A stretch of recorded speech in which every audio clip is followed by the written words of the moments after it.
Good morning mga kagala. For today's video po, samahan niyo po kaming mag-harvest ng mga tanim nating papaya.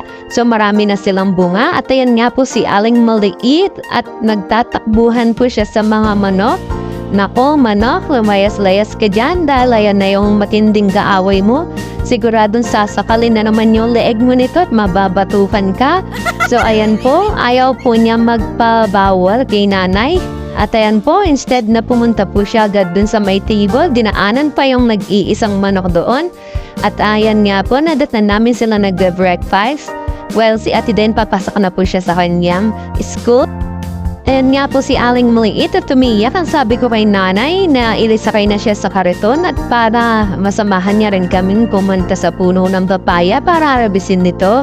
So kung nakikita niyo po, iba't ibang mga shape po ang papaya na kukunin namin. May pabilog at pahaba. Ayan po yung first tree namin. Bali nakakuha na kami ng 2.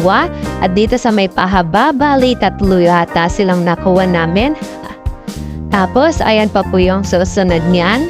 Bali, ang tanim po naming papaya yan ay nag-start po yan last year at marami na rin po kaming mga na-harvest at ngayon lang po namin naisipan na videohan po ito. Ayan nga po, sabi nga nila, pag may itinanim at may aaniin ka talaga. So yun nga po si Aling Maliit, gusto niya magpababa. Sabi ko, babalik na kami kasi mainit-init na. So yan, tuwang-tuwa po siya sa pagsakay ng kariton po na yan.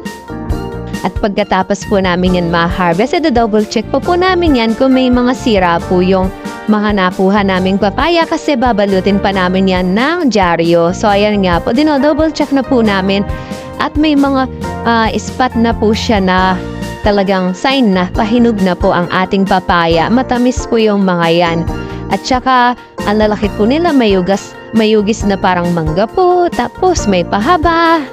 So depende na sa inyo yan. Ang gaganda po talaga nila. And then after that po, naisipan nga po pala ni nanay na kumuha ng mga konting gulay na natitira pa po. Yung mga tanim po kasi namin dyan ay ready na po na mapalitan. Ipe-prepare na po namin uli yung lupa. So ayan nga po, ipiplex ko rin po sa inyo yung tanim naming lemongrass dyan. Napakalabong po niya. Ayan po siya, ang sarap tinalahan ng mga manok, no? Tapos ayan po, nakakuha pa po pala kami ng maliliit na talong, yung mga tira-tira po namin. Tapos ayan po pala, binisita po namin yung aming blueberry. Nalaki na po nila, kaso wala pa silang mga bunga. Mga 1 taon pa po siguro. At pagkatapos po, yan po yung overviewing po yan sa my farm. And ayan po yung tanim po naming papaya. Tapos yung kalamansi din po namin, may bunga na rin po. Ayan po, kaso maliliit pa lang po sila. Bali, hindi pa sila pwedeng harabesin at makakalibre na naman tayo ng juice nito. So, dahil nga uso yung tag-ubo ngayon, so kailangan natin po yan as a vitamin C. Tapos ayan po si Aling Maliit at ayaw niya maglakad pabalik. Napagod na po siguro siya.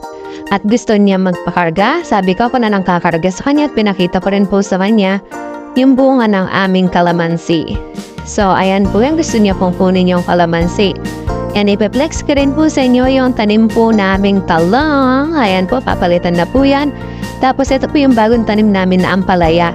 And then yung isa po, ayan po, 2 po sila. At may bunga na po ito na maliit, nag-start na po siya.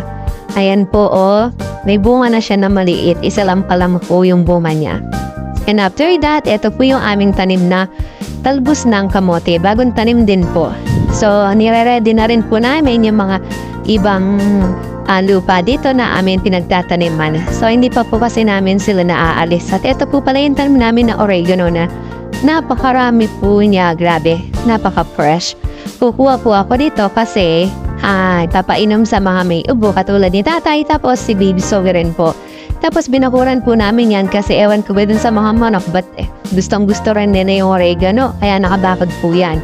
So ayan po yung mga nakuha ko, medyo marami-rami at ilalaga po natin yan. And then ayan po nga yung mga manok po na yan, kung saan-saan po. Tapos ito nga po pala yung alaga namin si Mingming. Gusto niya magpa-video. And nakita niya may awak ko akong oregano, kaya nilayasan din ako. So ayan na si Zoe. Bale yan, naglalaro-laro pa siya dyan. Mamaya, ito na, nagpapala-pala na, nagdudumi-dumi na po talaga siya. So, ayan po, ito yung batang hindi mapakali. Tapos sabi ko sa kanya, bilisan niya na magdumi kasi mamaya maliligo-ligo na po yan. So ayan, tuwang-tuwa po si Aling Maliit yan. At pagkatapos dumating nga po yung tatay niya, sabi ko kuha siya ng mangga kasi may bagoong nga po kami nakaready. So dahil sira yung aming panungkit, nire-repair pa po niya. Ayan si Aling Maliit mamaya-maya yan, nakikialam na yan. May assistant pa siya. So ayan na nga, tumayo na. At akala mo naman talaga, totoong tutulong siya paabot-abot pa ng alambre. Tapos mamaya yan, paabot-abot pa yan ng plies. Diba? Diba? Abang bata pa, nag-aaral na pa kung paano makatulong sa magulang. Akala mo naman totoo. So ayan nga po, pagkatapos nga po namin nakakuha na nga po kami ng mangga na aming kakainin. Ayan po siya. Tapos may nakita rin ako na papaya. Ayan, ang taas nga lang po. Pero hinom na po siya.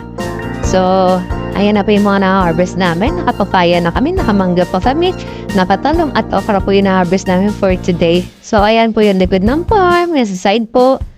Ayan po yung bahay namin. Ayan nga mga kagala, bali nakauwi na tayo sa ating bahay. So, ayan nga yung mga nakaready na lulutuin ko for today na ulamin namin. Ang lalaki po ng mga crabs na to. Bali, ang iluluto ko dyan yung sinasabi nilang butter, garlic, seafood na may pusit, na may shrimp, bawang, sibuyas. Basta yun na yan.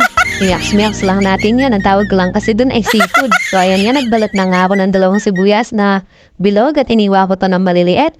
At pagkatapos nun, iset aside po natin siya. Tapos kumuha ko ng 3 bilog na bawang. Ilalagay ko lahat yan kasi nga garlic seafoods nga inuluto natin. So at pagkatapos nga yan, pinagpupukpok ko na isa-isa. Kasi wala ako yung mga mabilisan ba. Tapos iniwain lang natin na maninupis. At pagkatapos niyan, nung nagsawa na nga ako sa kakahiwa dyan, pwede na yan. Inagay na yan natin sa ating lalagyan. At depende naman yan sa inyo kung gaano kalaki yung ilalagay ninyong bawang dyan. Huwag lang yung buong bilog. At pagkatapos nga po niyan, na maiwa-iwa natin ang maninipis, na ready na yung ating mga ingredients. So, yung iba nagre-request, sabi isa-isain daw natin. At para may sample at pagkatapos kung mapainitan yung ating kawali, nilagay ko yung kalahati ng ating butter. And nga, ikot-ikot mo lang yan at pusayan matutunaw. At pagkatapos lalagyan natin yan ng konting mantika. At nung uminit na yung ating mantika at butter, nilagay ko na yung bawang natin. So, pagkatapos isunod natin yung sibuyas. Yan, imiapas-miakas mo lang yan, pag-alualiin mo lang yan. At pagkatapos yung paste na Korean paste yung ginagamit nating pang samji at konting tubig, i-mix mo lang yan. Ang isa maghalo-halo na siya. And next ay ang ating honey. Kasi gusto ko dyan ay medyo matamis-tamis. So, niglagyan ko yan ng honey. Huwag na yung sugar. Pwede rin po yung sugar kung wala kayong honey. Pero ako kasi dahil may honey sa bahay, yun na lang po yung lalagay natin.